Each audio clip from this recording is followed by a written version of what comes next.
Zee 24 तास एक पाऊल पुढे। मंडळी, शाळा संपली, सुट्टी सुरू झाली की मग मुलांचा असा मजेचा कार्यक्रम सुरू होतो, खेळण्याचा।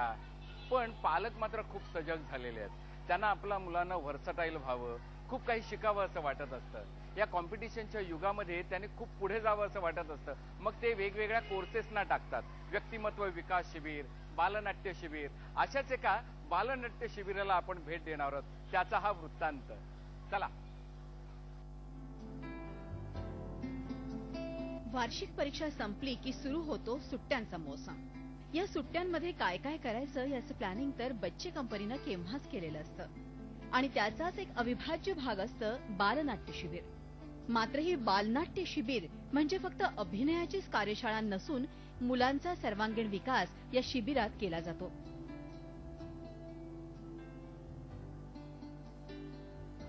जवळपास 25 वर्ष बालनाट्य शिबिर घेत असलेल्या गौरी केंद्रे यांचं बालनाट्य शिबिराबद्दल काय मत आहे, ऐकूया।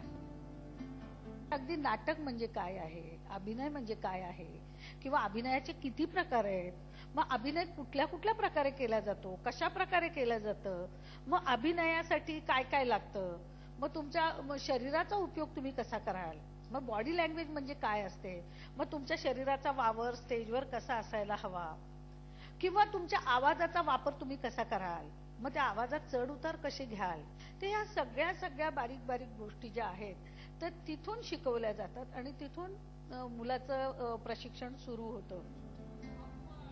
तसेच आपल्या कामाच्या व्यापातून वेळात वेळ काढून वामन केंद्रे प्रत्येक बालनाट्य शिबिराला एकदा तरी आवर्जून येतात। त्यांच्या वयाचा होऊन तेव्हा त्यांना शिकवतो, तेव्हा मग असं होतं की त्यांना धमाल उडत जाते। मग काय म्हणजे मुलं उसवायला लागतात, मुलं फुलायला लागतात, मुलं खिदळायला लागतात। मग काही एक काय म्हणजे त्याच्यातनं विनोद निर्मिती होते, पण तरी त्यातलं शिक्षण हे महत्वाचं असतं। कारण मला असं वाटतं की ते वय असं असतं की ते संस्कारक्षम वय आहे। शेवटी ती तुमच्याकडे आकर्षित करण्याचं काम तुमचं आहे आणि तुमच्याकडे म्हणजे नॉट व्यक्तिशः तुमच्याकडे, तर एकूण नाटकाकडं, अभिनयाकडं, कलेकडं त्यांना खेचून आणण्याचं काम तुम्हाला करावं लागतं। तेव्हा यंदाही मुंबईत अशाच बालनाट्य शिबिराचं आयोजन करण्यात आलंय आणि यावेळीही या शिबिरांना चांगलाच प्रतिसाद मिळेल असं म्हणायला हरकत नाही। जयंती वागधरे, झी मीडिया, मुंबई।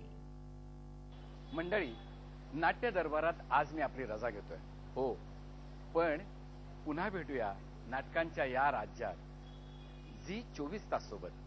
तोपर्यंत नमस्कार। झी 24 तास एक पाऊल पुढे।